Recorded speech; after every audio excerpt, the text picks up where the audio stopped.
The alarm clock buzzed at exactly 5:30 a.m., just like it had every morning for the past 15 years. Robert Johnson rolled over and grabbed his phone before his feet even hit the cold marble floor. The screen lit up with numbers that would make most people dizzy: stock prices, profit margins, and deal updates that never seemed to stop coming. Robert was one of those people you read about in business magazines. At 45 years old, he had built a technology company that was now worth billions of dollars. His penthouse apartment in the heart of the city had floor-to-ceiling windows that looked out over a world he had conquered through smart decisions and working 18-hour days. Every morning was the same routine. Check the Asian markets first, then European numbers, then prepare for another day of meetings that could change entire industries. His assistant had already sent him 3 emails about merger discussions, and his lawyer needed to talk about a new acquisition. The day was planned down to the minute, just the way Robert liked it. But today was different. Today was Saturday, and his 8-year-old daughter Lucy was staying with him for the weekend. Robert looked at his phone again. It was still early, but Lucy would be awake soon. She always woke up early when she stayed at his place, probably because she was excited to spend time with him. The thought made him smile, but also made him feel a little guilty. Between work trips and late meetings, he didn't get to see Lucy as much as he wanted to. He walked quietly to her room and peeked inside. Lucy was already awake, sitting up in bed with her favorite stuffed rabbit, looking out the big window at the city below. When she saw him, her face lit up with the kind of pure joy that only kids can show. "Good morning, Daddy," she said, jumping out of bed and running to hug him. "Can we have breakfast together, just me and you?" Robert's first thought was about his morning routine. He usually grabbed coffee and a protein bar while reviewing market reports. Sometimes he had breakfast meetings at expensive hotels where business deals happened over fancy eggs and imported coffee. But looking at Lucy's hopeful face, he knew there was only one answer. "Of course we can, sweetheart. Where would you like to go?" Lucy thought for a moment, twisting a strand of her hair around her finger the way she always did when she was thinking hard. "Can we go somewhere normal? Like where regular people go?" The question surprised Robert. His daughter had grown up around 5-star restaurants and private dining rooms. What did she mean by normal? "What do you mean by normal, Lucy?" "Like the places I see in movies, with those red seats and where people read newspapers and drink coffee from regular cups." Robert realized she was talking about a diner. He couldn't remember the last time he had been in a regular diner. Actually, he wasn't sure he had ever been in one. His world was full of exclusive restaurants where you needed reservations weeks in advance and where a single meal could cost more than some people made in a day. But Lucy wanted normal, and Robert found himself curious about what that would be like. After Lucy got dressed in her favorite jeans and pink sweater, they walked out of the luxury building where doormen nodded respectfully and expensive cars lined the street. Robert had planned to call his driver, but Lucy wanted to walk. She skipped beside him, pointing out things she noticed: a dog walking with its owner, flowers growing in a small garden, people heading to work with coffee cups in their hands. 3 blocks from Robert's building, the neighborhood changed. The buildings were older, the shops were smaller, and everything felt more lived in.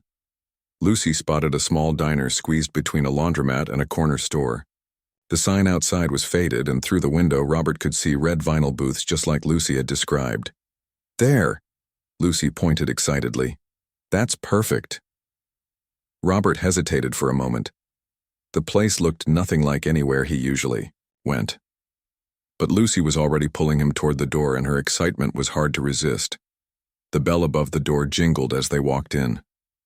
The smell hit Robert immediately: coffee, bacon, and something warm and comforting that he couldn't identify. The floor was old linoleum, and the booths were indeed red vinyl, cracked in places but clean. Country music played softly from speakers that had probably been there for decades. Robert felt completely out of place in his expensive suit. But Lucy looked around with wonder, as if she had discovered a magical new world. "This is exactly like in the movies," she whispered to him. They chose a booth near the window, and Robert found himself sitting on vinyl that made small squeaking sounds when he moved. His phone buzzed with another email, and he automatically reached for it. 3 urgent messages from his business partner, two from potential investors and a reminder about a conference call that afternoon. But before he could open the first email, a woman approached their table. She looked to be in her 50s with graying hair pulled back in a simple ponytail and kind eyes that had small wrinkles at the corners from years of smiling. Her uniform was basic, a simple dress with an apron, but she wore it with dignity. Her name tag said Diana. "Good morning, folks. Welcome to Mel's Diner. Can I start you off with some coffee?" Robert was about to say yes automatically, the way he responded to most service people, politely but distantly. But something made him really look at Diana.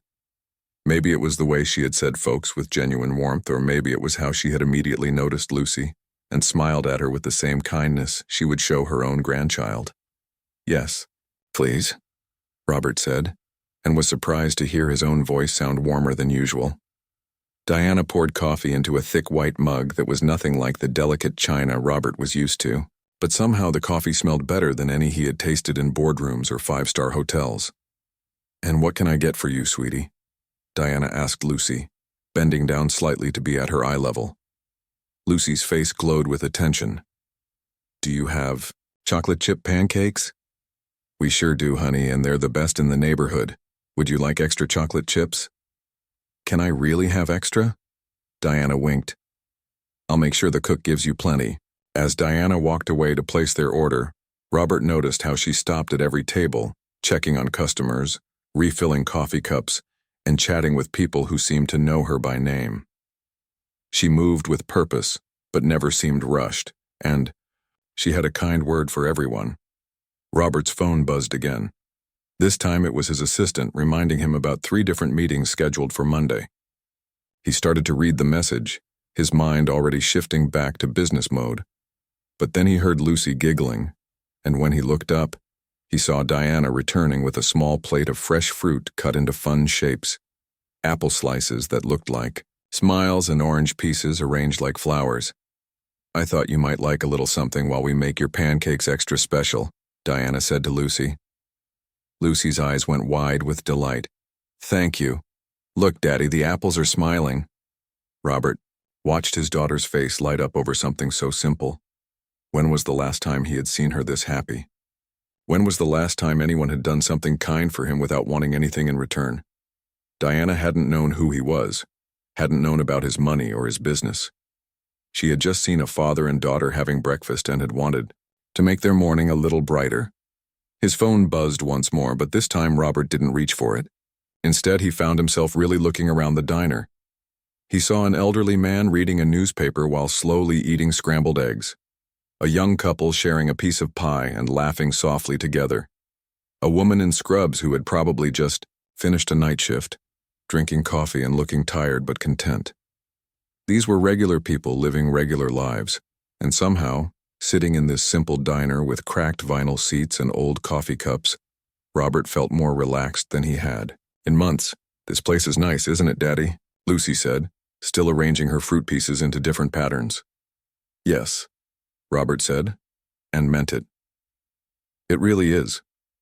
For the first time in years, Robert Johnson wasn't thinking about stock prices or business deals. He was just a father having breakfast with his daughter, and that felt like the most important thing in the world. The morning was about to teach him lessons he never knew he needed to learn. Diana returned to their table carrying 2 plates, and Lucy's eyes grew as wide as saucers. The pancakes were golden brown and fluffy, with chocolate chips scattered throughout like little treasures. But what made Lucy gasp with joy was the whipped, cream smiley face that Diana had carefully placed on top, complete with a strawberry for the nose. "Oh my goodness," Lucy squealed, clapping her hands together. "It has a face. Daddy, look, it's smiling at me." Robert couldn't help but smile at his daughter's excitement. When was the last time something so simple had made her this happy? At home, Lucy had everything money could buy. The latest toys, expensive clothes, a playroom that looked like it belonged in a magazine. But here she was, practically bouncing in her seat over pancakes with a whipped cream face. "I thought you might like that, sweetheart," Diana said, setting down Robert's plate of eggs and bacon. "My granddaughter always loved it when I made smiley faces for her." "You have a granddaughter?" Lucy asked, already cutting into her pancakes carefully so she wouldn't disturb the face too much. "I do. She's about your age, actually. 9 years, old and full of energy, just like you. Robert watched this exchange while absently checking his phone. Another email from his business partner about the merger they were working on. The deal was worth hundreds of millions of dollars, and every detail had to be perfect. He started typing a quick response, his fingers moving automatically across the screen. Lucy was chattering away to Diana about school, her friends, and her favorite subjects. Diana listened with genuine interest, asking questions and laughing at Lucy's funny stories about her teacher's pet hamster that liked to escape from its cage. Mrs. Peterson says the hamster is smarter than most of the kids in our class because it figured out how to open the cage door. Lucy giggled. Well, that is pretty smart, Diana agreed. Animals are clever like that. My cat figured out how to open the kitchen cabinet where I keep his treats. Now I have to use a special lock or he'll eat them all in one day. Robert glanced up from his phone long enough to see Lucy laughing so hard that she nearly snorted orange juice through her nose. Diana was wiping down the table next to theirs, but she was still listening to Lucy's stories, still responding with the kind of attention that made Lucy feel like the most important person in the room. His phone buzzed again. This time it was his lawyer about a contract that needed to be reviewed before Monday. Robert frowned at the screen, trying to remember which contract they were talking about. He had so many deals in progress that sometimes they all blurred together. Daddy, try your eggs, Lucy said, pointing at his untouched breakfast. Diana says the cook makes the best eggs in the whole city. Robert took a bite and was surprised at how good it tasted. The eggs were cooked perfectly, and the hash browns were crispy on the outside and fluffy on the inside. It was simple food, but it was prepared with care. He realized he couldn't remember the last time he had actually tasted his food instead of just eating while thinking about work. They are really good, he admitted, taking another bite. Diana came back to refill their coffee cups and check on Lucy's pancakes. How are those pancakes treating you, honey? They're the best pancakes ever, Lucy declared. Even better than the ones at the fancy hotel where Daddy took me for my birthday. Robert remembered that breakfast. It had cost more than most people spent on groceries in a month, and Lucy had barely eaten half of it. She had been more interested in watching the other diners than eating the expensive food. I'm glad you like them, Diana said warmly. The secret is we make them fresh every morning, and we use real vanilla in the batter. As Diana moved to help other customers, Lucy continued eating her pancakes and talking about everything that popped into her head. She told Robert about her best friend at school, about the book she was reading, and about how she wanted to learn to ride a bike without training wheels. Robert tried to listen, but his phone kept demanding his attention. Stock prices were moving, and he needed to make a decision about selling some shares. His assistant had sent him 3 messages about Monday's schedule. The European markets were opening, and he wanted to check how his investments were performing. But every time he looked at his phone, he caught glimpses of what was happening around him. He saw Diana bringing extra napkins to an elderly woman who had spilled coffee on her shirt, not making a fuss about it but quietly helping her clean up. He watched Diana chat with a young man who was eating alone, asking about his job search and offering encouragement when he mentioned that interviews had been tough. She's really nice, isn't she? Lucy said suddenly, pulling Robert's attention away from his phone. Who, sweetheart? Diana. She's really, really nice. Robert looked across the diner and saw Diana taking an order from a family with 3 young children. The youngest child was being fussy, crying and refusing to sit still. Instead of looking annoyed, Diana bent down and started making funny faces at the child, who immediately stopped crying and started giggling. Yes, she is nice, Robert agreed, but his attention was already drifting back to his phone. He had an important call with investors in Tokyo in a few hours, and he needed to prepare his notes. Lucy finished her pancakes and started drawing on the paper placemat with the crayons Diana had brought her. She drew their family, herself, Robert, and her mother, standing in front of a house with a big sun and flowers everywhere. She added Diana to the picture, standing next to them with a big smile. Look, Daddy, I drew all of us. Robert glanced at the drawing and smiled. That's very nice, Lucy. But Lucy wasn't finished with her observations. She had been watching Diana the entire time they had been in the diner, and her young mind was processing things that Robert, busy with his phone and his thoughts about business, was completely missing. Diana had been working steadily since they arrived, moving from table to table, taking orders, bringing food, cleaning up, and always with a smile and a kind word for everyone. Lucy noticed that Diana's shoes looked worn, and that she had a small bandage on her finger. She noticed that Diana kept checking the clock on the wall, and that sometimes when she thought no one was looking, Diana looked really tired. But what Lucy noticed most of all was how Diana treated every single person in the diner like they mattered. The businessman reading his newspaper, the young mother trying to keep her toddler entertained, the teenagers sharing a plate of fries.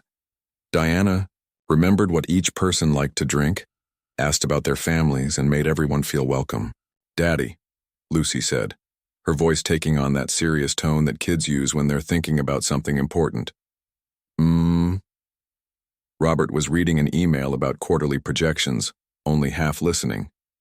"Do you think Diana has a little girl? Like me?"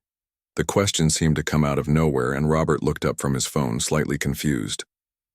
"What do you mean, sweetheart?" "Well, she's a mommy, right?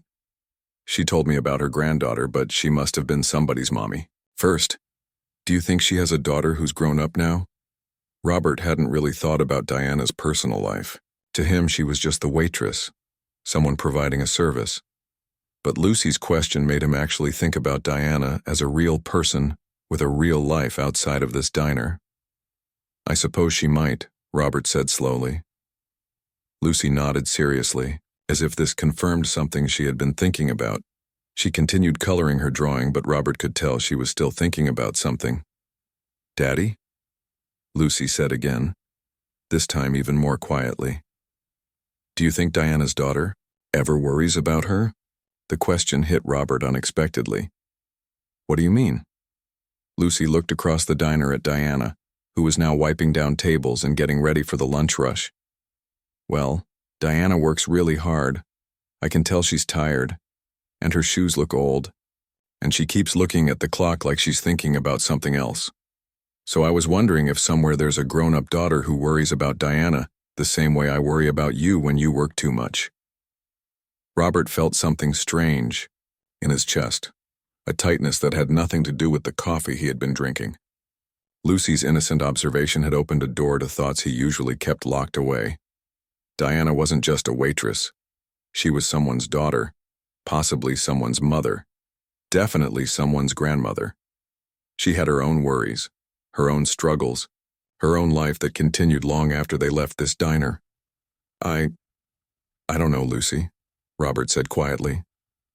But Lucy wasn't finished. She had been thinking about this all morning, and now that she had started talking about it, the thoughts kept coming. "And Daddy? Do you think when Diana goes home tonight she'll be really tired? Do you think she wishes she could rest more? Do you think she ever gets to have someone make breakfast for her instead of always making breakfast for other people?" Each question felt like a small weight settling on Robert's shoulders.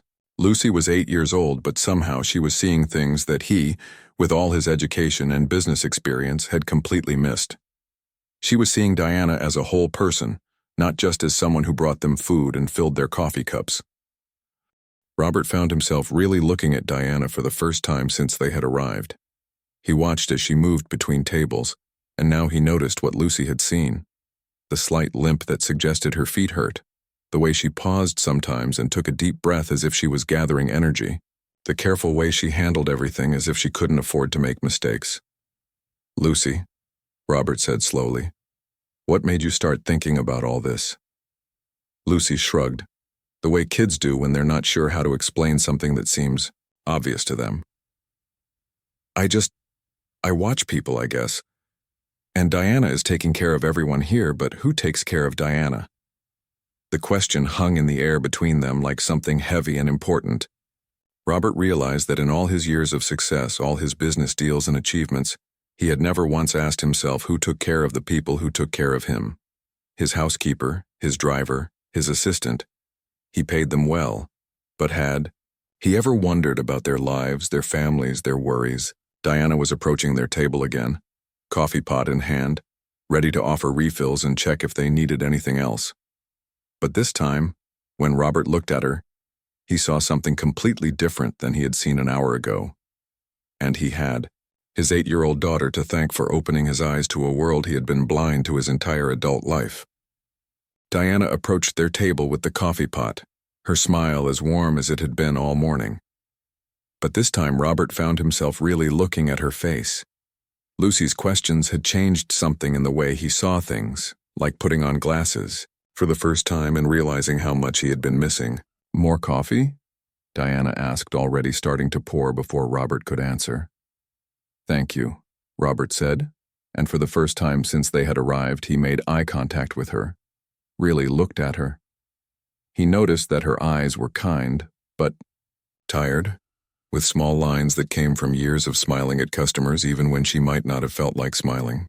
"You're very welcome," Diana replied, and Robert heard something in her voice that he hadn't noticed before. There was genuine warmth there, but also something else, a slight hoarseness that suggested she had been working for many hours already.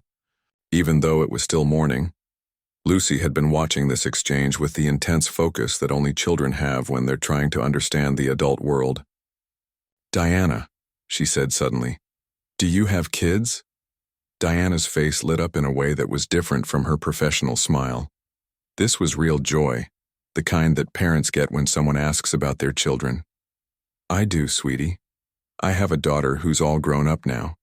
She's 28 and has a little girl of her own. That's my granddaughter I told you about earlier." "What's your daughter's name?" Lucy asked, genuinely curious. "Her name is Jennifer, but everyone calls her Jenny.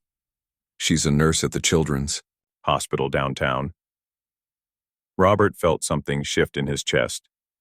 Diana wasn't just a waitress who served them breakfast. She was a mother who had raised a daughter who became a nurse, someone who helped sick children get better. She was a grandmother who probably worried about her granddaughter the same way Robert worried about Lucy. "That's so cool," Lucy exclaimed. "She helps kids feel better when they're sick?" "She does," Diana said, her voice full of pride. "She's been working there for 5 years now. She loves taking care of children, especially the ones who are scared or lonely." Lucy nodded seriously. "That's a really important job." "It sure is," Diana agreed. "Jenny always says that sometimes the kids just need someone to listen to them, or hold their hand when they're frightened." Robert found himself leaning forward slightly, drawn into the conversation despite himself. That must be rewarding work," he said. Diana looked at him with a little surprise, as if she hadn't expected him to join the conversation. "Oh, it is. Jenny loves it. But it's hard too, you know. She sees a lot of sad things. Kids who are really sick, families who are scared and don't know what's going to happen." There was a pause, and Robert saw something cross Diana's face, a shadow of worry that she tried to hide behind her professional smile. "Is everything okay?" he found himself asking, surprising himself with the genuine concern in his voice. Diana hesitated for a moment, then seemed to make a decision. "Well, actually, Jenny's been going through a tough time lately. Her little girl, my granddaughter Katie, she's been having some health problems." Lucy immediately looked worried. "What kind of problems?" "She has something called asthma, which makes it hard for her to breathe sometimes. It's gotten worse recently, and she needs special treatments to help her feel better." Robert knew about asthma from some of his employees who had children with the condition. He knew it could be serious, especially in young children. "The treatments help a lot," Diana continued, "but they're expensive. Even with Jenny's insurance from the hospital, there are still costs that we have to pay ourselves." Robert felt that strange tightness in his chest again. He was sitting across from a woman who worked as a waitress to help pay for her granddaughter's medical treatments. While he worried about stock prices and business deals, Diana was working long shifts on tired feet to make sure a sick little girl could breathe easier. "So you work here to help with the medical bills?" Lucy asked with the directness that only children have. Diana nodded. "I work here and at another restaurant across town in the evenings. Between my jobs and what Jenny makes at the hospital, we can manage the treatments Katie needs." Robert did quick math in his head. If Diana was working 2 jobs, she was probably putting in 12 or 14 hours a day, 6 or 7 days a week. No wonder she looked tired. No wonder her shoes were worn. She was working herself to exhaustion to help her family. "That's a lot of work," Lucy said softly. "It is, honey, but that's what families do for each other. We take care of the people we love." The simple way Diana said it hit Robert harder than any business presentation ever had. We take care of the people we love. When was the last time he had thought about taking care of someone else? Really taking care of them, not just writing a check or buying expensive gifts, but actually sacrificing something of himself for someone else's benefit? "How old is Katie?" Robert asked. "She just turned 10 last month. She's a little older than you," Diana said to Lucy. "She's such a brave little girl. Even when she's having trouble breathing, she tries to make jokes to make her mom feel better." Lucy's eyes filled with sympathy. "That sounds scary." "It can be," Diana agreed. "But the doctors say that with the right treatments, kids with asthma can live normal, healthy lives. We just have to make sure she gets what she needs." Robert found himself thinking about his own daughter. Lucy had never had to worry about breathing. She had never had to be brave about being sick. If Lucy needed medical treatment, Robert could afford the best doctors in the world without thinking twice about the cost. But Diana was working 2 jobs just to afford basic treatment for her granddaughter. "Diana," Lucy said suddenly, "when do you get to rest?" The question was so simple, so innocent, but it cut right to the heart of something Robert was just beginning to understand. Diana smiled, but Robert could see the tiredness behind it. "I rest when I can, sweetheart. Sunday afternoon sometimes when both restaurants are closed." "That's not very much," Lucy observed. "No, it's not much. But you know what? When I see Katie feeling better after her treatments, when I see her running around and playing like a normal kid, it makes all the hard work worth it." Robert watched Diana's face as she talked about her granddaughter. The love there was unmistakable, pure, and fierce. It was the same love he felt for Lucy, but Diana was expressing hers through physical sacrifice in a way that Robert had never had to do. "Sometimes," Diana continued, "Katie draws me pictures when she's feeling better. She made me one last week of all of us having a picnic in the park. She said that when she's all better, we're going to have a real picnic, just like in the picture." Lucy clapped her hands together. "That sounds wonderful." "It does," Diana agreed. "I keep the picture in my purse so I can look at it when work gets hard." Without thinking, Robert found himself asking, "Can we see it?" Diana looked surprised but pleased. She reached into her apron pocket and pulled out a folded piece of paper. She unfolded it carefully, and Robert could see it had been handled many times, the edges soft from being folded and unfolded. The drawing was clearly made by a child, stick figures under a yellow sun, with green grass and flowers everywhere. But there was something about it that was beautiful in its simplicity and hope. A little girl had drawn her vision of a perfect day with her family. "She's a good artist," Lucy said seriously, studying the picture. "I think so too," Diana said, her voice soft with love. As Diana carefully folded the picture and put it back in her pocket, Robert realized something that shook him to his core. This woman, who served coffee and pancakes for a living, who worked 2 jobs and came home exhausted, every night had something that he wasn't sure he had ever really experienced. She had purpose that went beyond herself. Every hour she worked, every tired step she took, every smile she gave to difficult customers, it was all for love. Robert had worked hard his entire adult life, but it had been for success, for achievement, for the satisfaction of winning. Diana worked just as hard, maybe harder, but it was for something completely different. It was for a 10-year-old girl who needed to breathe easier. "Diana," Robert said suddenly, "your granddaughter is lucky to have you." Diana looked at him with surprise, as if she wasn't used to customers talking to her about personal things. "Thank you," she said quietly. "That's very kind of you to say." But Robert wasn't finished. Something was happening inside him, a shift in understanding that felt like waking up from a long sleep. "No, I mean it. What you're doing, working so hard to take care of your family, it's really something special." Diana's eyes grew a little misty. "Well, like I said, that's what families do." As Diana excused herself to check on other customers, Robert sat back in the vinyl booth and felt like he was seeing the world differently than he had an hour ago. Lucy was coloring again, adding more details to her drawing, but Robert could tell she was thinking about everything Diana had shared with them. "Daddy," Lucy said without looking up from her drawing, "Diana is working 2 jobs just so Katie can breathe better." "Yes, she is. And she does it because she loves Katie." "Yes."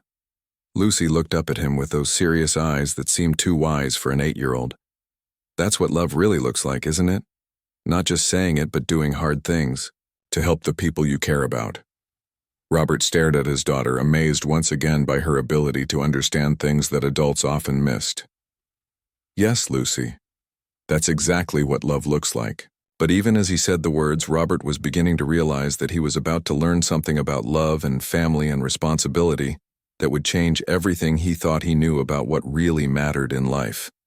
And it was his 8-year-old daughter who was about to teach him the most important lesson of his 45 years.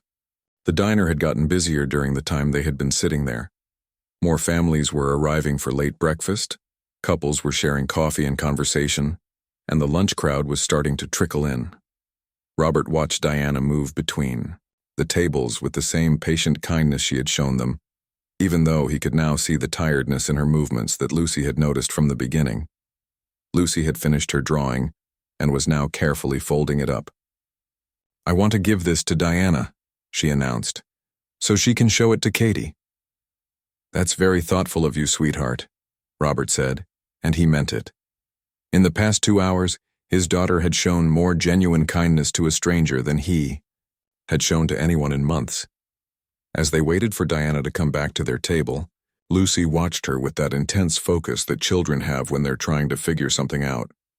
Robert found himself watching too, but now he was seeing things he had been blind to before. He saw how Diana's smile never faltered, even when a customer was rude to her. He saw how she remembered what each person wanted to drink without writing it down. He saw how she took extra time with an elderly man who seemed lonely, asking about his family and listening to his stories. But he also saw the things Lucy had noticed. The careful way Diana moved, as if her feet hurt. The way she paused sometimes and took a deep breath. The quick glances she gave to the clock on the wall, probably calculating how many more hours she had to work before she could go home. "Daddy," Lucy said quietly, still watching Diana. "Do you think Diana ever gets to be just a grandma?" The question caught Robert off guard. "What do you mean?" "Well, she works here in the morning and then she goes to another restaurant at night. And she's doing all that to pay for Katie's medicine. But when does she get to just play with Katie? When does she get to read her stories or teach her how to bake cookies or do all the fun grandma things?" Robert felt that familiar tightness in his chest. Lucy was right.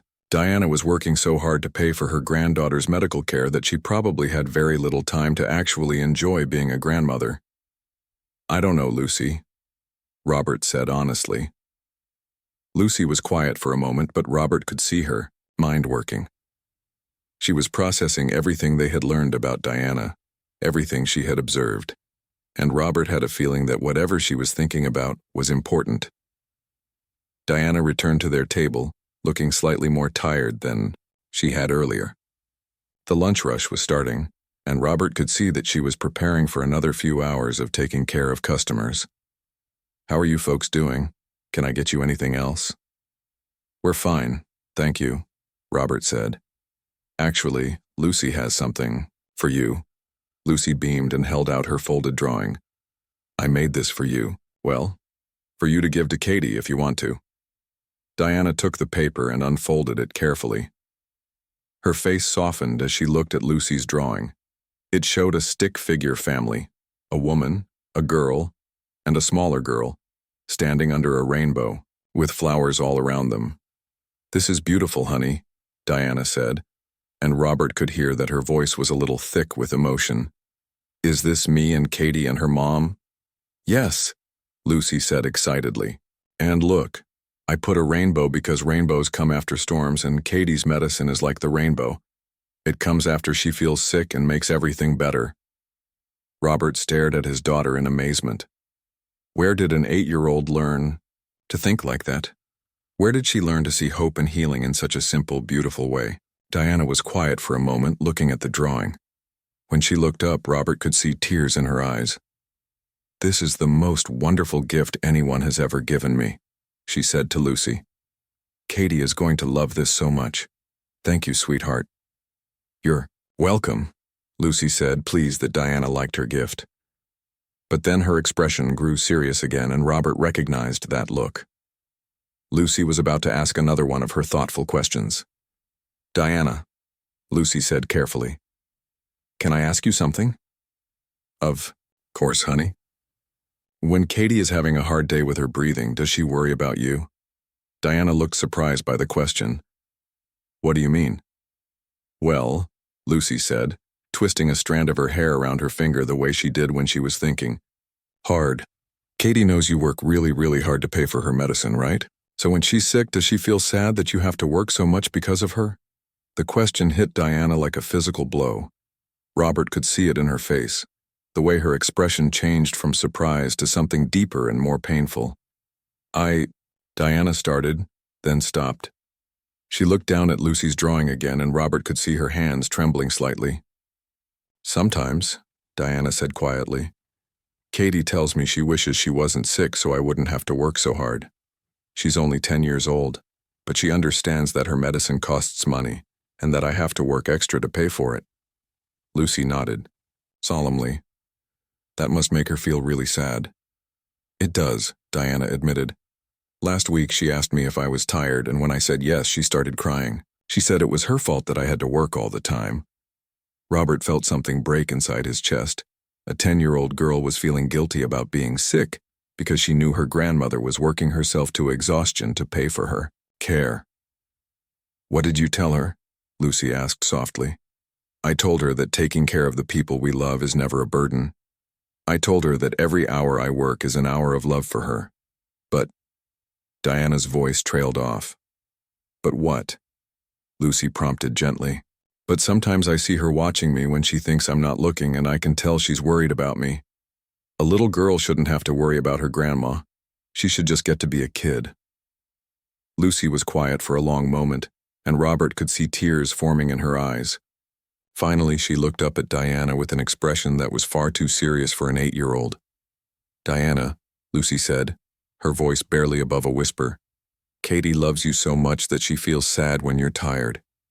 And you love Katie so much that you work 2 jobs even when you're exhausted. You're both hurting because you love each other so much." The simple truth of what Lucy had said hung in the air like something heavy and important. Robert felt his heart racing as he watched his daughter process emotions in situations that most adults struggled to understand. But Lucy wasn't finished. She turned to look at her father, and Robert saw something in her eyes that he had never seen before, a kind of deep understanding that seemed impossible for someone so young. "Daddy," Lucy said, and her voice was so quiet that Robert had to lean forward to hear her. "We just ate breakfast that cost less than your watch. Diana has been taking care of us and making us happy for 2 hours. She made my pancakes special with a smiley face, and she listened to all my stories, and she showed us the picture that Katie drew for her." Robert nodded, not sure where Lucy was going with this, but sensing that it was important. "And now I know that Diana works here every morning, and then she goes to another restaurant every night, and she does that every single day except Sunday afternoon, just so Katie can breathe better. And Katie feels bad about being sick because she knows how hard Diana works." Robert's heart was beating so fast he thought Lucy might be able to hear it. "Daddy," Lucy continued, looking directly into his eyes, "you have more money than Diana will ever see in her whole life. You have so much money that you don't even know what to do with all of it." Robert felt his mouth go dry. He had never talked to Lucy about money in detail, but she was clearly more aware of their wealth than he had realized. "So, Daddy," Lucy said, and her voice was now so quiet it was almost a whisper, "if Katie needs medicine to breathe and Diana is working herself to exhaustion to pay for it, and you have enough money to help them without it even affecting your life at all." Lucy paused, and Robert felt like the world had stopped spinning. Why are we just sitting here? The question hit Robert like a lightning bolt. Why were they just sitting there? His daughter had just laid out the situation with perfect clarity. A sick child needed medicine. A loving grandmother was working herself to death to pay for it. and Robert had enough money in his wallet to solve their problem without missing it. But more than that, Lucy had exposed something about Robert that he had never seen before. She had shown him that he lived in a world where suffering existed, right in front of him, and he had trained himself not to see it. He had built walls around his wealth and his success that kept him from noticing when he could help. "Lucy," Robert said, his voice hoarse with emotion, "you're absolutely right." Diana had been listening to this exchange with growing amazement. She looked back and forth between Robert and Lucy, trying to understand what was happening. "I'm sorry," Diana said. "I don't understand. Why are you just sitting where?" Robert stood up from the booth, his legs feeling shaky. His heart was pounding so hard he thought it might burst. His 8-year-old daughter had just taught him something about compassion, about responsibility, about what it meant to be human, that he had never learned in all his years of success. "Diana," Robert said, his voice thick with emotion, "we need to talk. About Katie, about her medicine, about you working 2 jobs, about all of it." Diana looked confused and a little worried. "Sir, I don't understand." Lucy slipped out of the booth and took Diana's hand. "It's okay, Diana. My daddy just figured out something really important. Something I've been trying to help him understand all morning." Robert looked down at his daughter. This incredible little person who saw the world with such clarity and compassion that she had just changed his life forever. "Yes," Robert said, smiling through the tears that were starting to form in his eyes. "She certainly did." The conversation that was about to happen would change not just Katie's life but Diana's life, and most importantly, Robert's understanding of what it truly meant to be wealthy. And it was all because an 8-year-old girl had asked the most important question of his life. "Why are we just sitting here?"